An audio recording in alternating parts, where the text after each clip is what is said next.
अंकुर अपने पिता की मौत के बाद अपनी माँ के बहुत करीब हो गया था। वो अपनी माँ के साथ एक दोस्त की तरह रहता था। इधर साधना एकदम हॉट दिखने वाली औरत थी।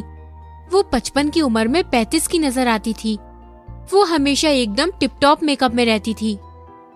मोहल्ले के जो भी अंकल लोग साधना को देखते तो देखते ही रह जाया करते थे। मोहल्ले के सभी अंकल साधना के फैन बन गए थे। साधना भी कहाँ कम थी। वो भी बालकनी में आकर मोहल्ले के लड़कों को अपना हुस्न का जलवा दिखाकर चली जाती थी। साधना पूरे मोहल्ले में हॉट आंटी के नाम से मशहूर थी। वो एकदम रंगीले मिजाज की औरत थी। एक दिन अंकुर शादी करके अपनी बीवी तान्या को अपने घर लेकर आता है। साधना अपने हाथ से बहू का घूंघट उठाते हुए बोलती है, अरे अंकुर, तू तो एकदम पटाखा बहू लेकर आया है। इसे देखकर तो मेरी जवानी के दिन याद आ गए। बहू, जब मैं किसी भी रास्ते से गुजरती थी मुझे देखकर लोगों के मुंह में पानी आ जाता था। और बहू, जब मैं इस घर में आई थी तो मेरी सूरत देखकर तुम्हारे ससुर जी के साथ साथ उनके दोस्त भी मुझ पर फिदा हो चुके थे। अरे माँ, तू फिर से अपनी जवानी के किस्से लेकर बैठ गई। आपकी जवानी के चक्कर में कहीं हमारी जवानी यहीं खड़े खड़े बीत ना जाए।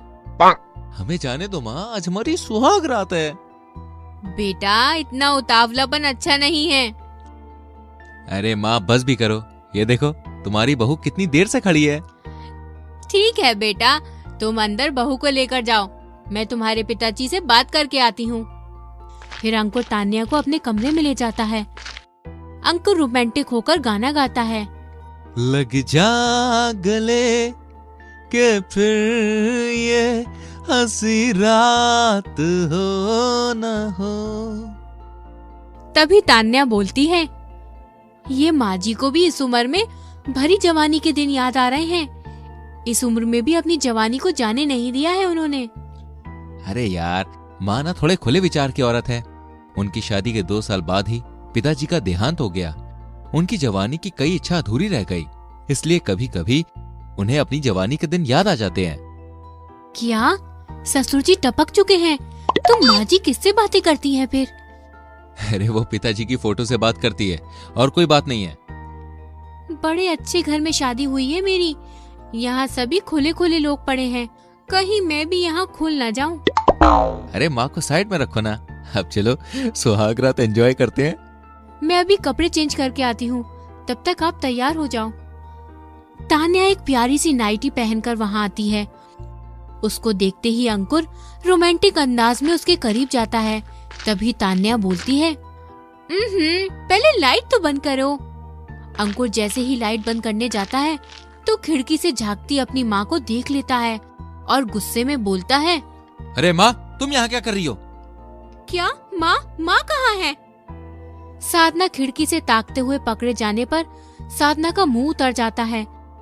वो अपने आप को बचाने के लिए कमरे में आकर बोलती है, अरे वो बेटा, तेरे पिताजी से बात करने पर उन्होंने बोला कि बहू की इस घर में पहली रात है, कहीं बहू डर न जाए। बस मैं यही देखने आई थी। हम बच्चे हैं क्या? अपना ख्याल खुद रख सकते हैं। आप कैसी हरकतों से हमारी सुहागरात तो होने से रही। आपका बेटा तो ये है, पर लगता है आप चाहती नहीं कि हमारा बेटा हमारी गोद में खेले। इसलिए आप प्लीज जाइए और जाके सो जाइए। अच्छा, मैं तो तुम्हारी चिंता में यहाँ आई थी। ठीक है, मैं जाती हूँ। साधना के जाने के बाद अंकुर बोलता है, आओ जान, थोड़ा करीब आओ। अरे तुम तो चुप ही रहो। तुम्हारी माँ जरूर किसी न किसी कोने से देख रही होंगी, इसलिए मुझे अब सोने दो और तुम भी चुपचाप सो जाओ। अंकुर मिन्नतें करने लगता है, पर तान्या उसकी एक नहीं सुनती और सो जाती है। अरे यार, माँ ने तो हमारी सुहागरात की बैंड बजा के रख दी। फिर सुबह होती है। तान्या अपनी सास के लिए चाय लेकर आती है। तान्या देखती है कि साधना पड़ोसी के शर्मा जी के साथ खूब हंस कर बातें कर रही होती है।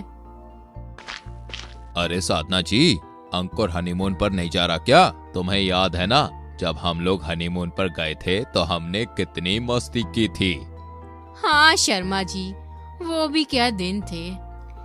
ये बात सुनकर तान्या चौंक जाती है और तान्या माँ से पूछती है, क्या माँ जी आप शर्मा जी के साथ हनीमून पर गई थी?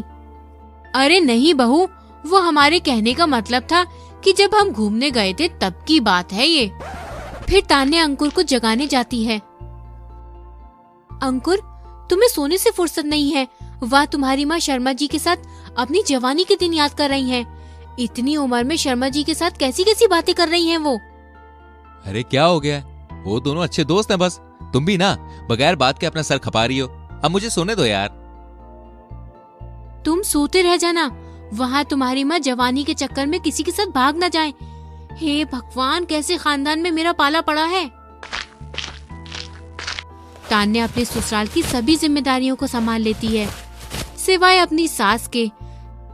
तान्या साधना के रंगीन अंदाज से बेहद परेशान रहती थी। इस तरह कुछ दिन गुजर जाते हैं। एक दिन तान्या जब बाजार जा रही होती है तब उसकी पड़ोसन उससे पूछती है, तो बहन कैसी हो? ठीक हूँ, वो माँ सत्संग में गई है ना, इसलिए मैं बाजार सब्जियाँ लेने जा रही हूँ। अरे बहन, तुम भी ना बहुत नादान हो। वो सत्संग के बहाने शर्मा जी के साथ कहीं घूमने गई होंगी। तुम्हारी सास पूरे गांव में एकदम बदनाम है। सभी लोग जानते हैं कि इस उम्र में शर्मा जी और साधना के बीच लप्पा झप्पा चल रहा है। तान्या ये सब सुनकर आश्चर्य से चकित हो जाती है। इधर शाम हो जाती है पर साधना घर वापस नहीं आती। तो तान्या परेशान होकर अंकुर से बोलती है, अंकुर, सुबह से शाम हो गई, माँ जी सत्संग से वापस ही नहीं आई। अंकुर माँ को ढूंढने जा रहा होता है। तभी साधना शर्मा जी के साथ हंसते हुए घर में आती हैं। माँ जी, आपके लिए हम कितने चिंतित थे और आप शर्मा जी के साथ हंसते हुए आ रही हो। बहू, वो सत्संग में शर्मा जी भी गए थे तो हम बातों में इतना मगन हो गए कि हमें समय का पता ही नहीं चला। हाँ हाँ, वो तो आप दोनों को देखकर लग ही रहा है कि आप कितने ध्यान में थी। पर ये तो बताइए कि सत्संग में साड़ियाँ बट रही थी क्या? नहीं बहू, पर क्यों? क्योंकि आप घर से जो साड़ी पहनकर गई थी, ये तो वो साड़ी नहीं है। अरे अरे अरे वो बहू, मैं ना। बस करिए माँ जी, आपको इस उम्र में शर्म नहीं आ रही? 55 साल की उम्र हो गई आपकी, लेकिन अब भी आप अपने आप को 25 साल का समझ रही हैं। तान्या बेबी, तुम टेंशन मत लो, मैं माँ को समझा दूंगा। तुम चलो कमरे में। मैं अब और इस खानदान में रहकर अपनी बेइज्जती नहीं करवा सकती। मैं जा रही हूँ इस घर को छोड़ के। तान्या अपने सामान को लेकर अपने मैके चली जाती है। तान्या के जाने के बाद, अरे बेटा कोई बात नहीं, हम नई बहू घर ले आएंगे। अब बस करो माँ, मेरी जगह आप ही दूसरी शादी कर लो।